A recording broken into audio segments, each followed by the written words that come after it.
Hello everybody, Mannix here. Got a little knife review for you right here, right now. But first, feel free to subscribe, hit that little bell notification if you do not want to miss weekly knife and gun videos. This one's on a knife that's somewhat a blast from the past. It's not that old. In fact, they still make a modernized version of it right now, but it's one of my all-time favorites. I just keep going back to it, the CRKT Foresight. This one happens to be the original manual version of this knife, not the assisted one that they're currently selling. I'm filming this mid-late 2024. This guy, I think, came out around 2011, 2012. It was sold for about a decade until they finally updated it to a slightly newer version. I can't remember all of the differences from the new one. I've never owned it. All I do know is that it's assisted. But this is the OG. The model in particular is the K220KKP. So you type that in, you look that guy up. This is what you're going to find, this particular model. With the IKBS system, makes the pivot a lot smoother. One of the original ball bearing knives too. I know ball bearings are a lot more standard these days. Lots of folding knives just use them now. Even really cheap folders for 20 bucks are using them now. They're super, super smooth. It's amazing how far we've come with folding knife technology. But this is one of the OG folding knives that use a ball bearing track. One of the first manual flippers where you could just flick it open with absolutely no wrist movement whatsoever. Like, that was a huge deal 12 years ago, 13 years ago when this guy came out. Super fast, rock solid lockup, despite just being a liner lock. It's still very, very strong. No side to side, no up and down, not even assisted. No wrist movement. That was a huge deal. Today, that's more normalized. I get that. But again, back in the day, that was a feat. It's beautiful. It's robust. It's beefy. It's chunky. Powerful. Sexy. Sexy folding knife. One of my favorites, both by design and function. Let's just get the specs out of the way real quick. Overall length, 8.75 inches. The blade length is 3.5 inches.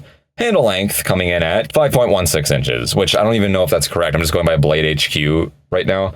That's kind of weird. 3.5 plus 5.16, that's 8.66, but it's saying the overall length is 8.75.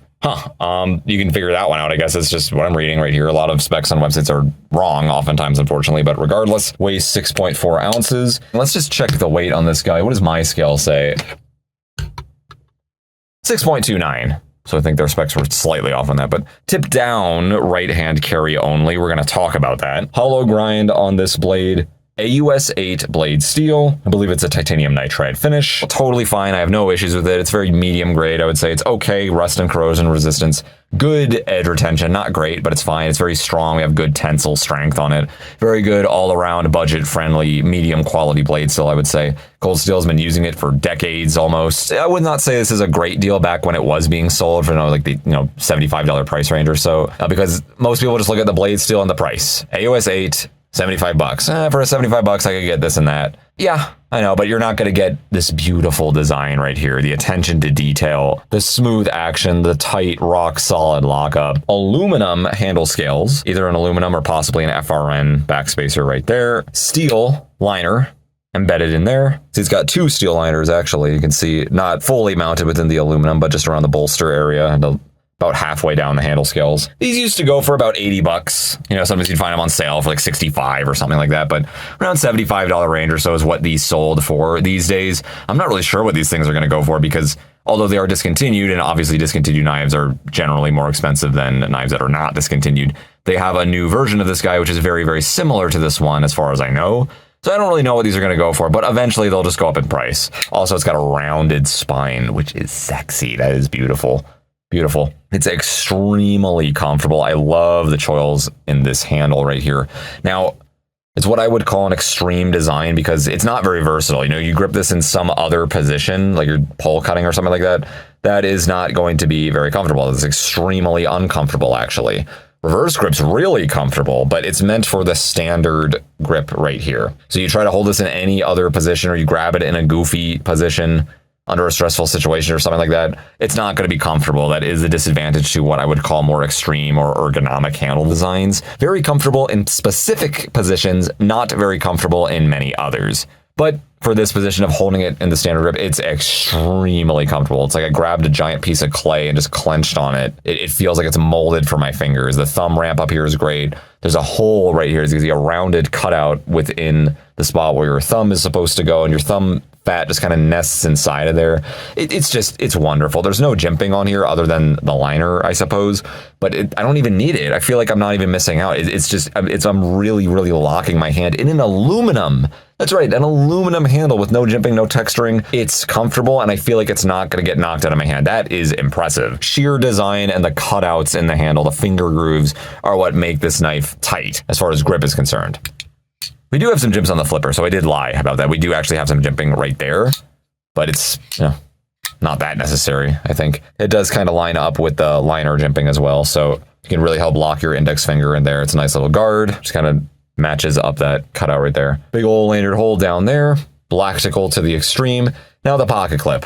I actually really like this pocket clip. It's one of the stubbiest, if not the stubbiest pocket clip I've ever seen. It's really, really tiny. It is technically loop over, as you can see right there, but you are limited to this one tip down right-hand position. Personally, I don't have any issues with the pocket clip itself. Some people didn't like how the way it looked. I remember watching reviews. I actually think it's pretty cool. It's very unique. The idea is that it stays out of the way of your grip. I'm barely touching that pocket clip at all. It is not uncomfortable by any means. It's not riding up against my finger.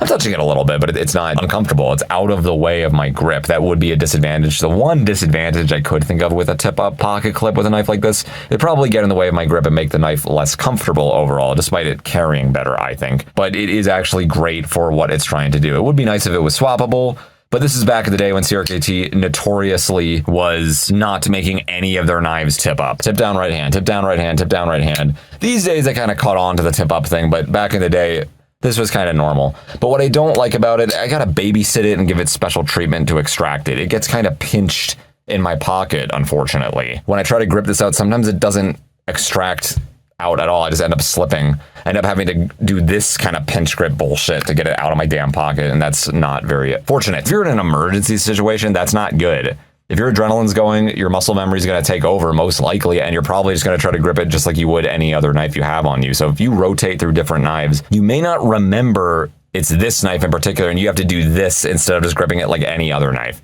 So I don't like that. Extraction on this knife is not good. Not good at all. But it carries great, and it's very, very hidden. You will not see anything poking out there other than just a little bit of that little worm right there, if you will, which is also blackened. It's all blackened except for the liner right there. It's beautiful. It's really cool. It's really beefy and robust. Super comfortable. I just love the ergonomics. I love the rounded spine, the aesthetics, the function of it. Everything is so sweet. I love the deployment on it, despite it not even being assisted. It is fast as hell. Flipper only, no thumb studs. Very simple. I love this blade shape, recurve. Drop point, I would say. Certainly unique, very, very unique, and it's just beautiful. It's gorgeous. And again, I love the innovation of this like thumb hole. It's not jimping in the ramp. They have a hole in there, which actually helps nest your thumb in there. So it's nice and smooth and slick and sensual. The sheer amount of material on here too. It's a beefy, chunky knife. We're getting a lot of material here as well. Despite it being aluminum, it's actually very ergonomic and locking my hand nice and tight. That is very impressive. So good looking, tight lockup, very fast deployment. A+ on the deployment. It's fantastic. And despite it just being a liner lock, the rest of the knife is very strong and sturdy, so I can forgive it for that. Not bad at all. A little bit on the heavier side. It's not the most efficient knife. It's not the knife I would recommend for tactical use or emergency defense situations. It's just a really cool fondling blade, and in a pinch it will work in a tactical situation if you have it already out. The only issue is the extraction. Getting it out of your pocket can be the tricky part because of this pocket clip we have going right here. But other than that, everything else is just mwah, chef's kiss, perfection. I'm curious what they updated about the new guy. So anyway, that is it. That is the CRKT Foresight. Once again, I say that because I did a review on this guy years ago. Figured it was time to do a re-review because we got better video and audio quality here. So that is it. Thank you so much for watching. Mannix out.